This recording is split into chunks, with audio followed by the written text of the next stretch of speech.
Evimizin mənzərəsindən ən çox sevdiyim bu dağları görməkdir. Bütün dağlara qar yağıb. Yenə də çox gözəl görsənirlər. Mənzərəni necə sevməyəsən axı. Şükürlər olsun həqiqətən.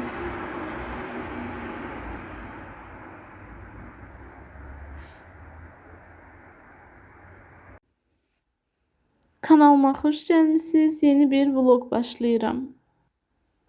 Baldızım toxumağı çox sevir. Bu corablarda o toxuyub mənim üçün. Mən də artıq havalar soyuyub əməli başdı. Ayaqdan çox üşüdüyümə görə çıxartdım ki, geyinim.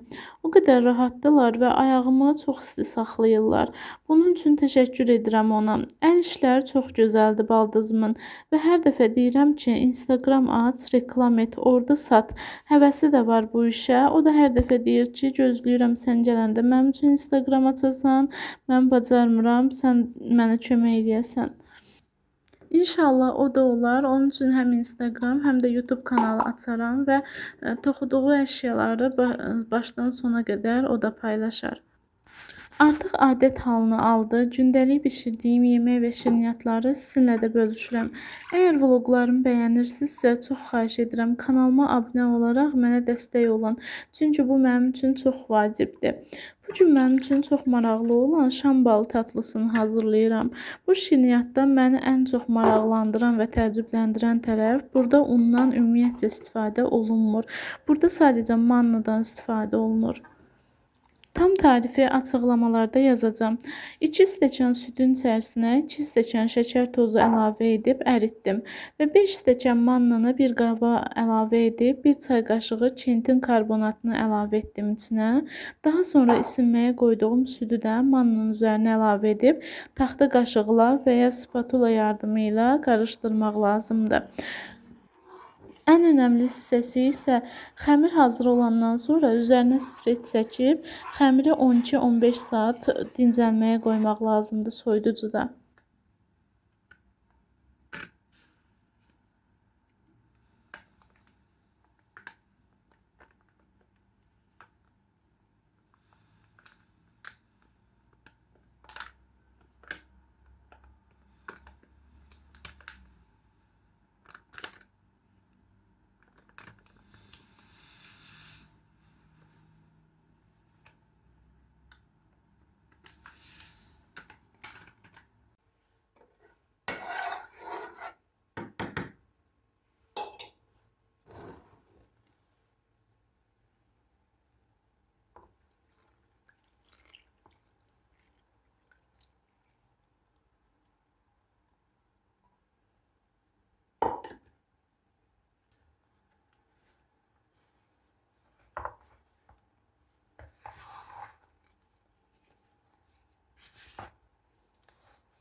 Şam tatlısını buzdolabından çıxardandan sonra biraz yoğurdum, 5 dəqiqə.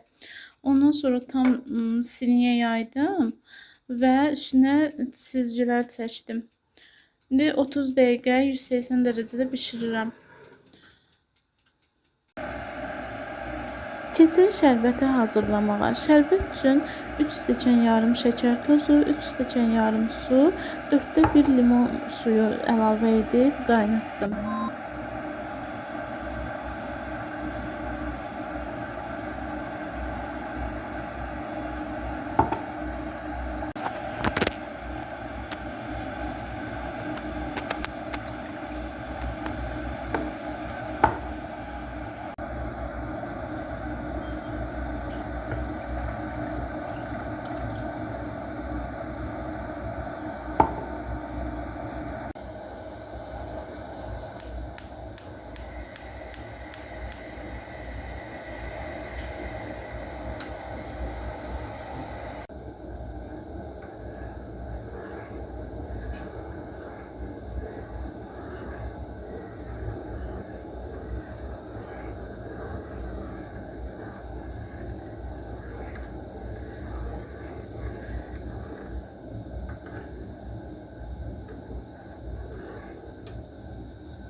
Şam bal tatlısı bişdikdən sonra şərbətin yarısını əlavə etdim və 4-5 saat sonra isə qalanını əlavə etdim.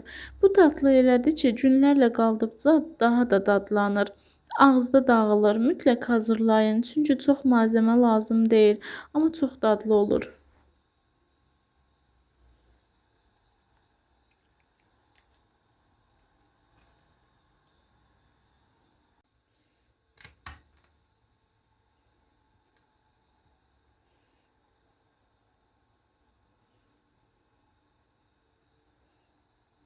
Bu arada bu qədər şərbəti görüb narahat olmayın. Hamısının canını çəkir şam bal tatlısı və su bişdikdən sonra biraz soymağa qoyun. Daha da ləzzətlənir o zaman.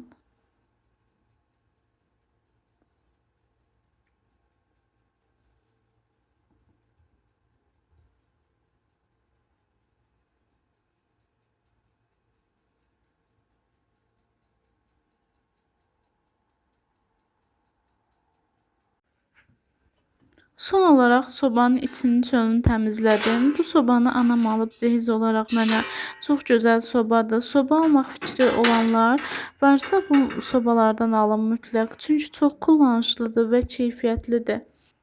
Eyni zamanda grill bişirmək üçün də şişi var içində. Buna görə çox rahatdır. Qiyməti 300 manata yaxındır. Sizin üçün 2 günlük vlog çəkirəm.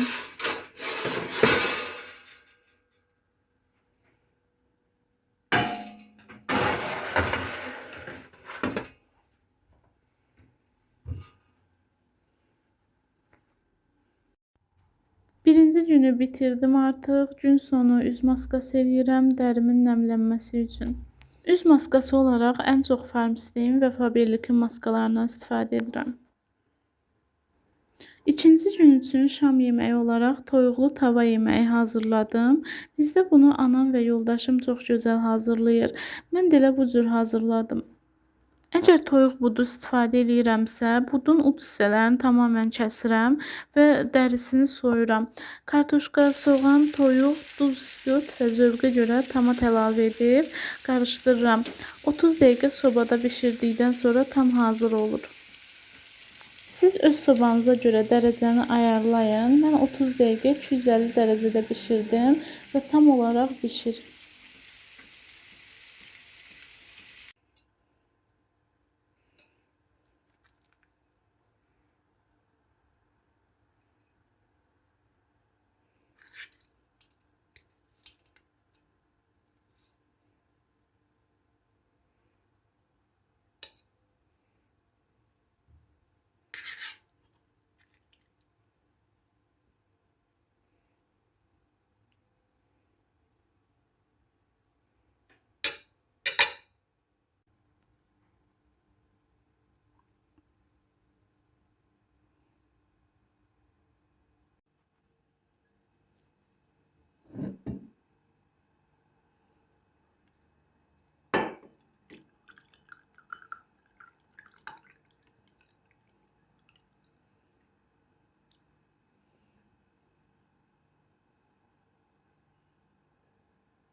Marketdə belə bir biskvit gördüm, aldım. Bunu uşaq vaxtı çox alırdım, çox xoşlayırdım.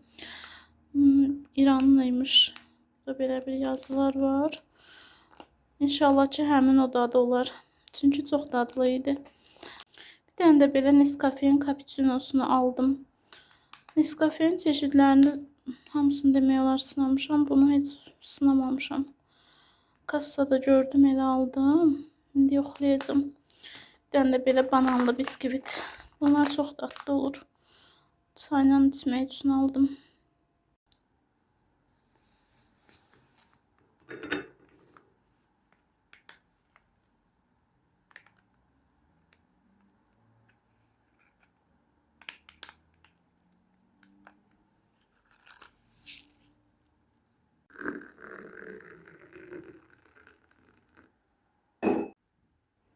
Vlogu sona qədər izlədinizsə, təşəkkür edirəm hər birinizə. Yeni vloqda görüşənədək özünüzlə müğayət olun və kanalıma abunə olmağı unutmayın.